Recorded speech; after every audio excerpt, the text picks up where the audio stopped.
स्वागत आहे। खरं तर आजचा व्हिडिओ जो महाराष्ट्रात सध्या जी चर्चा सुरू आहे, जो वाद सुरू आहे, त्यावर भाष्य करणारा व्हिडिओ आहे।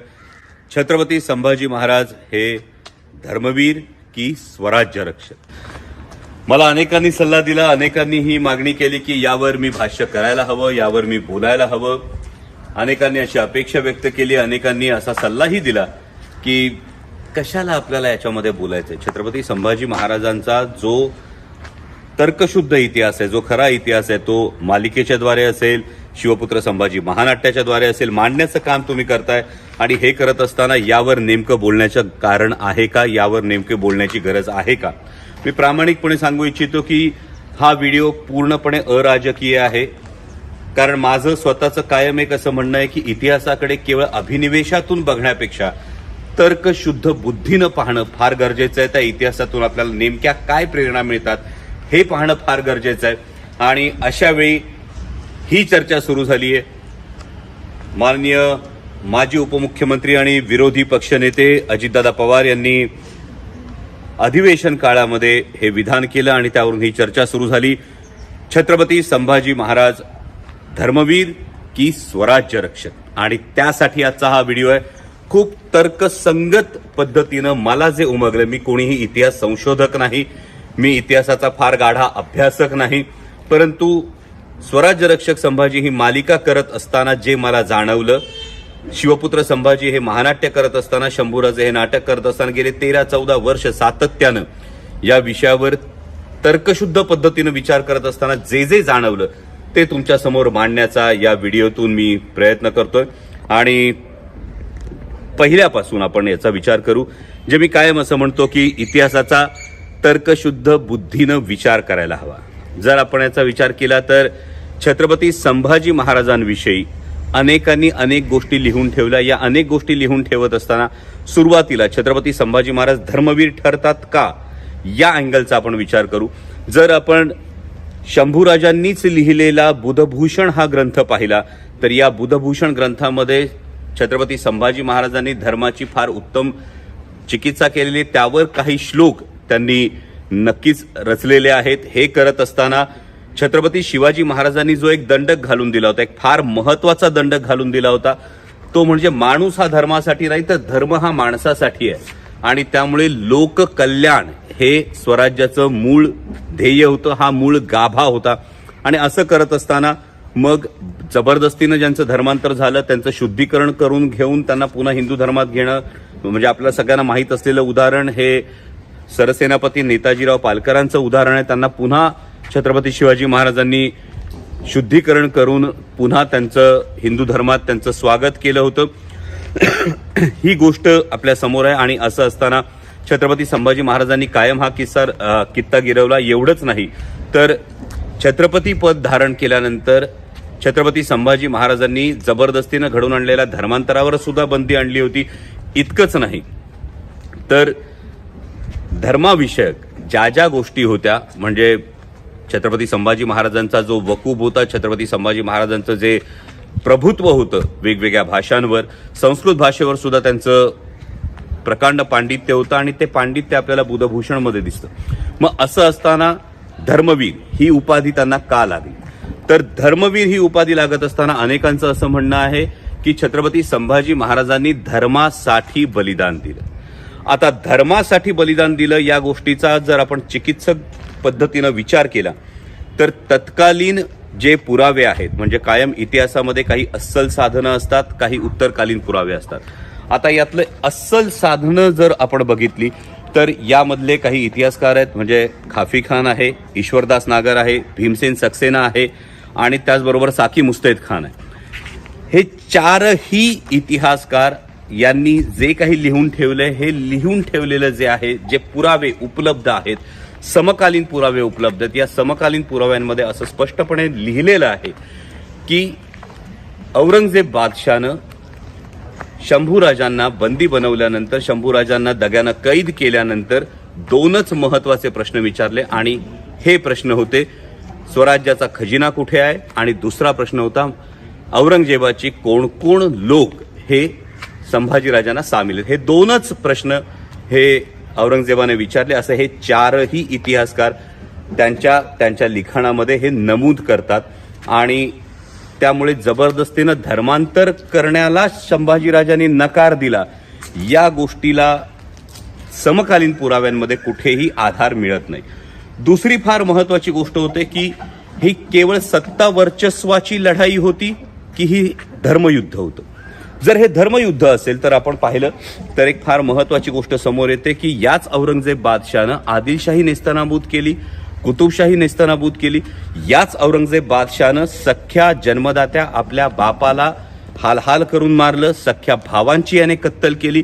आणि त्यामुळे हे धर्मयुद्ध असण्यापेक्षा जास्त महत्वाचं लॉजिकली जे दिसतं ते म्हणजे ही सत्ता वर्चस्वाची लढाई होती. आणि काबूल ते बंगाल सल्तनत असणाऱ्या औरंगजेबाला 8-9 वर्ष अक्षरशः या दख्खनमध्ये फरफटवलं होतं छत्रपती संभाजी महाराजांनी. आणि त्यामुळे हे धर्मयुद्ध होत नाही. मग औरंगजेबाचा जो एक बुरखा होता, औरंगजेबाचं सातत्यानं जे धर्माविषयक एक गोष्ट होती, म्हणजे डॉक्टर जयसिंगराव पवार याविषयी लिहितात. डॉक्टर जयसिंगराव पवार इतके मोठे अभ्यासक आहेत, ते म्हणतात की ही शक्यता नाकारता येत नाही, पण ही शक्यता नाकारता येत नाही असं ते म्हणतात. आणि त्याबरोबर जी उत्तरकालीन जी साधनं आहेत, म्हणजे त्यामधली 2 महत्वाची साधनं येतात, ती म्हणजे सभासदाची बखरी येते आणि मल्हार रामराव चिटणीसांची बखर येते. आता चिटणीसांच्या बखरीमध्ये अनेक गोष्टी अशा लिहिल्या गेल्या, अनेक गोष्टी रंगवल्या गेल्या. याला सुद्धा एक मानवी भावभावना कारणीभूत आहे. ते म्हणजे कटकऱ्यांना जे हत्तीच्या पायी दिलं छत्रपती संभाजी महाराजांनी, ज्यांनी संभाजी महाराजांना जीवे मारण्याचा कट केला आणि ही शिक्षा म्हणून जे कटकऱ्यांना हत्तीच्या पायी दिलं, त्यामध्ये मल्हार रामराव चिटणीसांचा पणजोबा म्हणजेच बाळाजी अवजी चिटणीस आणि आजोबा अवजी चिटणीस हे दोघेही हत्तीच्या पायी दिले गेले होते. आणि त्यामुळे हा राग कदाचित मल्हार रामराव चिटणीसांच्या बखरीमध्ये आला. आणि ही चिटणीशी बखर जी आहे, या चिटणीशी बखरीचा नंतर अनेक नाटककार असतील, अनेक इतिहासकार असतील, अनेक कादंबरीकार असतील, यांनी त्याचा उहापोह केला किंवा त्याचा संदर्भ हा घेतला गेला. आणि मग ही कवी कल्पना समोर आली. याच पद्धतीची एक दुसरी कवी कल्पना सातत्यानं आपल्याला दिसते, ती म्हणजे एक, जर आपण स्वतःला एक हे लॉजिक लावलं तर एका कर्तृत्ववान पित्याचा नाकर्ता मुलगा, हे चित्र कादंबरीच्या दृष्टीनं किंवा काव्य कल्पनेच्या दृष्टीनं हे फार सोबर आहे. आपल्यालाही गॉसिप करायला आवडतं. त्या पद्धतीनं कदाचित हे गॉसिप होतं का, त्या पद्धतीनं हे होतं का. त्यामुळे बाकी जे संदर्भ, आता सोशल मीडियावर काही संदर्भ येतात, म्हणजे स्वातंत्र्यवीर सावरकरांच्या लिखाणातले काही संदर्भ येत आहेत, गोळवलकर गुरुजींच्या संदर्भातले काही हे येत आहेत, पण यामध्ये किंवा काही जण अगदी राम गणेश गडकरींसारख्या मोठ्या नाटककाराचा सुद्धा संदर्भ देत आहेत. पण या सगळ्या संदर्भांमध्ये संपूर्णपणे त्यांचा दोष आहे का, की तत्कालीन त्यांना जी उपलब्ध साधनं होती त्यानुसार त्यांनी हे मांडण्याचा प्रयत्न केला. यामध्ये नक्कीच एक जागा राहते, यामध्ये नक्कीच एक गॅप हा राहतो. नंतरच्या काळामध्ये जे सातत्यानं संशोधन केलं, म्हणजे अनेक मोठे लेखक आहेत, सेतू माधवराव पगडी असतील, वासी बेंद्रे असतील, डॉक्टर जयसिंगराव पवार स्वतः असतील, डॉक्टर कमल गोखले असतील, अशा अनेक लेखकांनी छत्रपती संभाजी महाराजांचं जाज्वल्य चरित्र हे समोर आणलं. आणि असं आणत असताना माझं जे प्रामाणिक मत आहे, जे मला असं वाटतं, ते म्हणजे या सगळ्या आधीच्या लेखनामध्ये एक गोष्ट अशी आपल्याला सदर दिसते की छत्रपती संभाजी महाराज हे बदफैली होते, त्यांची प्रतिमा ही मलिन करण्यात आली, पण त्यांनी धर्मासाठी बलिदान दिलं, हे मांडलं गेलं. जेव्हा ही संकल्पना येते ना, तेव्हा ही संकल्पना केवळ छत्रपती संभाजी महाराजांचे जे शेवटचे दिवस होते, त्यांना कैद केल्यानंतरच्या त्यांच्या असीम बलिदानापर्यंतचा जो काळ होता, एवढ्यापुरतंच मर्यादित ठेवतं. जर आपण केवळ धर्मवीर ही बिरुदावली छत्रपती संभाजी महाराजांना लावली तर, पण त्यापेक्षा स्वराज्य रक्षक ही बिरुदावली खूप जास्त व्यापक ठरते. कारण स्वराज्य रक्षक या बिरुदावलीमध्ये ज्या छत्रपती संभाजी महाराजांनी अवघ्या 9व्या वर्षापासून स्वराज्यासाठी त्याग केला, बिरझाराजे जयसिंगाच्या गोटात ओलीस राहिले, त्यानंतर छत्रपती शिवाजी महाराज सुखरूप यावे म्हणून मथुरेला छत्रपती संभाजी महाराज, म्हणजे अवघ्या 9-10 वर्षाचे शंभूराजे हे मथुरेत राहतात. त्यानंतर पुन्हा मुघलांशी महाराजांनी तह केल्यानंतर तत्कालीन औरंगाबादेला, म्हणजे आत्ताच्या छत्रपती संभाजीनगरला पुन्हा संभाजीराजे हे शहजादा मुअज्जमकडे थांबले. आणि छत्रपती शिवाजी महाराजांच्या देहावसनानंतर अत्यंत शौर्यानं एकाच वेळी 5-5 आघाड्यांवर पंजेफाड करत छत्रपती संभाजी महाराजांनी स्वराज्य राखलं. त्यामुळे केवळ धर्म म्हणण्यापेक्षा तत्कालीन इतिहासाचा जर आपण धांडोळा घेतला, तत्कालीन इतिहासाचा तर्कशुद्ध बुद्धीनं विचार केला तर देव, देश आणि धर्म या तीनही गोष्टींचा जो परिपाक होता तो म्हणजे स्वराज्य होतं. छत्रपती शिवाजी महाराजांनी निर्माण केलेलं. आणि या स्वराज्याचं रक्षण म्हणजे मी सुरुवातीलाही म्हणालो, विचार करा, स्वराज्याचा एक सुभा जो होता ना, म्हणजे औरंगजेबाच्या राज्यामध्ये एकूण 28 सुभे होते आणि त्यातला एक सुभा हा स्वराज्याच्या एकूण आकारमानाच्या 2.5 ते 3 पट होता. म्हणजे एवढ्या बलाढ्य सम्राटाला, एवढ्या मोठ्या शहेनशहाला या पद्धतीनं मुकाबला करणं आणि स्वराज्याचा एकही किल्ला जाऊ न देणं, हे जे छत्रपती संभाजी महाराजांचं शौर्य आहे, हे शौर्य स्वराज्य रक्षक या बिरुदावलीमध्ये जास्त अधोरेखित होतं असं माझं प्रामाणिक मत आहे. आणि हे होत असताना यावर कोणताही वाद निर्माण करण्यापेक्षा मला असं वाटतं की त्यातून नेमकी आपण कोणती प्रेरणा घेत आहोत, त्या इतिहासाकडून आपण नेमकी कोणती प्रेरणा घेत आहोत. म्हणजे पित्याची आज्ञा शिरसावंद्य मानून आपल्या प्राणांची कुरवंडी करणाऱ्या, प्राणांची आहुती देणाऱ्या छत्रपती संभाजी महाराजांची ही पितृभक्ती घ्यायची, त्यांची ही स्वराज्यभक्ती घ्यायची, त्यांची ही या मातृभूमीप्रती असणारी भक्ती घ्यायची. या गोष्टी आपण खरं तर नमूद केल्या पाहिजेत. कारण छत्रपती संभाजी महाराजांचं जे बलिदान आहे, या बलिदानानं एक फार मोठी प्रेरणा या हिंदुस्थानाला दिली. आणि ती प्रेरणा होती की छत्रपती संभाजी महाराजांच्या बलिदानानंतर 18 वर्ष सर्वसामान्य रयत लढली. ज्या पद्धतीनं औरंगजेबानं छत्रपती संभाजी महाराजांची हत्या केली, त्याचा एक राग म्हणू शकतो, छत्रपती संभाजी महाराजांच्या बलिदानामुळे मिळालेली प्रेरणा म्हणू शकतो. 18 वर्ष सर्वसामान्य रयत लढली आणि काबूल ते बंगाल सल्तनत असलेल्या औरंगजेबाला परत स्वतःच्या राजधानीत जाता आलं नाही, परत स्वतःच्या राज्यात जाता आलं नाही. त्याची कबर या दख्खनमध्येच खोदली गेली. हा मराठ्यांचा सर्वोच्च पराक्रम आहे. आणि त्यामुळे केवळ धर्मासाठी बलिदान दिलं असं म्हणणं, हा मला असं वाटतं छत्रपती संभाजी महाराजांच्या जाज्वल्य चरित्रावर, छत्रपती संभाजी महाराजांच्या शौर्याचा हा पूर्णपणे न्याय देणं होत नाही. उलट स्वराज्य रक्षक या बिरुदावलीनं छत्रपती संभाजी महाराजांचं जे व्यापक कार्य होतं, या कार्याला फार मोठा न्याय दिला जातो.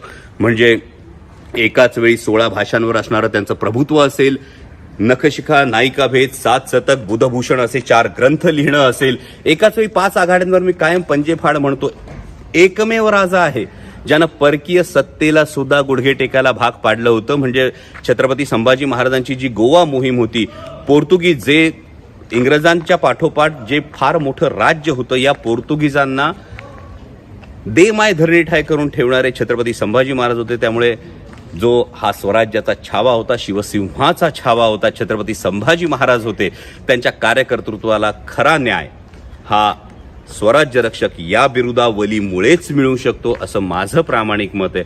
यामध्ये कोणताही राजकीय हेतू नाही. पण जर आपण तर्कसंगत पद्धतीनं पाहिलं तर हे अवघड आहे. कारण अनेक वर्ष एक गोष्ट आपल्या मनावर बिंबवण्यात आलेली आहे.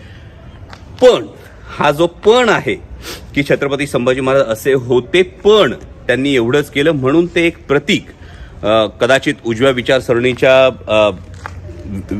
लोकांनी हे प्रतीक समोर आणलं असेल. हे धार्मिक प्रतीक म्हणून छत्रपती संभाजी महाराजांचं बलिदान समोर आणलेलं असू शकतं. परंतु जर तर्कशुद्ध पद्धतीनं समकालीन पुराव्यांचा जर विचार केला तर या सगळ्या गोष्टींतून माझ्या धाकल्या धन्यांसाठी, छत्रपती संभाजी महाराजांसाठी धर्मवीर या बिरुदावलीपेक्षाही स्वराज्य रक्षक ही बिरुदावली व्यापक ठरते. आणि आज योगायोग आहे की ज्या ठिकाणी स्वराज्य रक्षक संभाजी ही मालिका झाली, जिचं चित्रीकरण झालं, त्याच ठिकाणी उभं राहून हा व्हिडिओ करतोय. व्हिडिओ आवडला तर जरूर शेअर करा. आणि हो, यावर कोणत्याही राजकीय हेतूनं अकारण टीका टिप्पणी करण्यापेक्षा तर्कशुद्ध बुद्धीनं याचा विचार करा. तुमच्याकडे जर कुठलं समकालीन पुरावा असेल, अस्सल पुरावा असेल तर जरूर तो समोर आणा. पण समकालीन पुरावा हा त्या काळातल्या इतिहासकारांनी, त्या काळातल्या नोंदी ठेवणाऱ्या लोकांनी लिहिलेला असतो, त्याला समकालीन पुरावा म्हणतो. असा अस्सल पुरावा अजून तरी माझ्या वाचनात नाही. त्यामुळे माझं मत हे आहे की छत्रपती संभाजी महाराजांविषयी बिरुदावली लावत असताना धर्मवीर या बिरुदावलीपेक्षा स्वराज्य रक्षक ही बिरुदावली जास्त व्यापक आहे. या मातीसाठी, या मातृभूमीसाठी लढत असताना प्राणांची आहुती देऊन एक असीम प्रेरणा सर्वसामान्यांना लढण्यासाठी दिली असेल तर ती छत्रपती संभाजी महाराजांनी दिली. आणि म्हणून माझ्यासाठी छत्रपती संभाजी महाराज हे स्वराज्य रक्षक ही बिरुदावली त्यांना जास्त शोभून दिसते. धन्यवाद. जय शिवराय.